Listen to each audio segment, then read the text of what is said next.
Salve a tutti ragazzi, bentornati a questo nuovo video. Nello scorso video abbiamo parlato della Braccia al Bait che si trova alla Mecca, potete trovare comunque qui il video nelle schede. Oggi invece parleremo di un'opera molto più riconoscibile, molto più importante. Stiamo parlando della Sydney Opera House, che si trova a Sydney per l'appunto.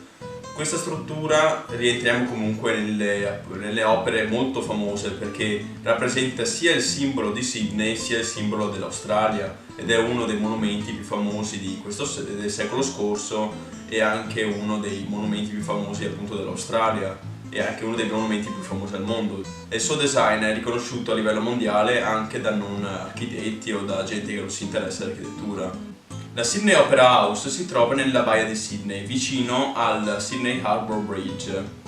Quindi questa struttura, sorgendo vicino al mare, risulta una delle prime a essere viste se si guarda la città di Sydney dal mare e quindi è anche una di quelle più riconoscibili e più visibili. Concepita dall'architetto danese Jan Knudsen e dalla società di ingegneria Arup inglese, è una delle opere più grandi di ingegneria e di architettura del secolo scorso. Venne costruita dal 1959 al 1973. Tutti questi anni per via di problemi relativi alla politica e appunto prolungamenti nel cantiere. L'elemento che attira di più l'attenzione sono questi gusci che si vanno a incastrare uno sull'altro e che possono anche ricordare delle vele di barche che si vedevano spesso nei porti, quindi hanno anche un aspetto abbastanza familiare all'occhio anche inesperto.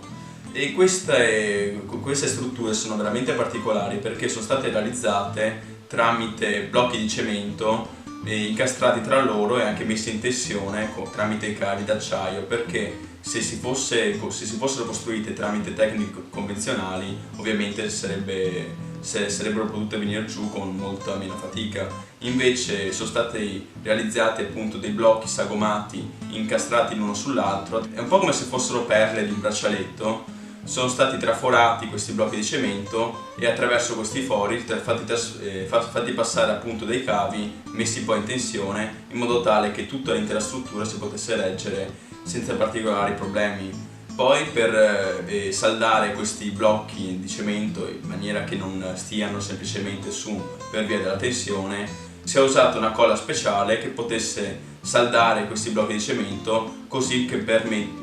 permettendo così che i blocchi di cemento con inverno, estate, caldo e freddo possono espandersi o restringersi senza comportare crepe o sollecitazione alla struttura. Quindi non è solo un'opera di design estremo, ma è anche un'opera grandissima di ingegneria e c'è dietro veramente grandi calcoli e una grande genialità a trovare delle soluzioni per coprire spazi così tanto ampi con coperture così tanto irregolari. Per alleggerire i costi, questi spicchi appartengono tutti a un'unica calotta sferica. Di questa calotta è un po' come se fosse una buccia d'arancia a cui vengono sezionati questi vari spicchi e con questi vari spicchi assemblati appunto questi gusci. Quindi appartengono tutti a una superficie di una grande sfera per appunto facilitare i costi di realizzazione dell'opera, che erano già comunque veramente alti per l'epoca e anche per i giorni nostri. Al suo interno, come dice il nome, c'è il Teatro dell'Opera di Sydney, anche se la funzione è abbastanza compromessa dato che, a quanto viene scritto e dichiarato, l'acustica nel Teatro dell'Opera di Sydney non è così ideale e tant'è che vorrebbero spostare la sede dell'orchestra di Sydney da Sydney Opera House a un'altra sala perché appunto non c'è stata così tanta accortezza per quanto riguarda l'isolamento acustico e tutte le accortezze che riguardano appunto l'acustica e anche la facilità, ma la maggior parte della gente che va a vedere il Sydney Opera House non è interessata al Teatro dell'Opera, al Barbiere di Siviglia o a qualunque altra opera lirica a cui vengono a fare spettacolo, ma vengono semplicemente per vedere, pagare il biglietto, entrare dentro all'opera e vedere appunto gli spazi, non sono interessati essenzialmente agli spettacoli che vengono presentati. Quindi probabilmente, a meno che l'orchestra non rimanga al Sydney Opera House, probabilmente dopo diventerà semplicemente il monumento in sé ad attirare quei turisti senza la funzione appunto di teatro dell'opera.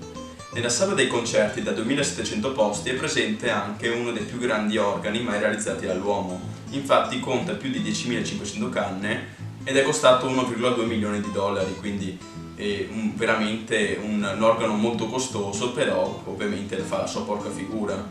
Comunque ovviamente è una delle opere da visitare una volta nella vita e spero che il video vi sia piaciuto, lasciate un commento, mi piace, aiutatevi a crescere come canale e ovviamente dovete condividere il video con chi può piacere l'architettura, a chi potrebbe piacere questo tipo di format e un saluto a tutti, se non vi siete iscritti iscrivetevi, tanto va bene tutto, passo e chiudo.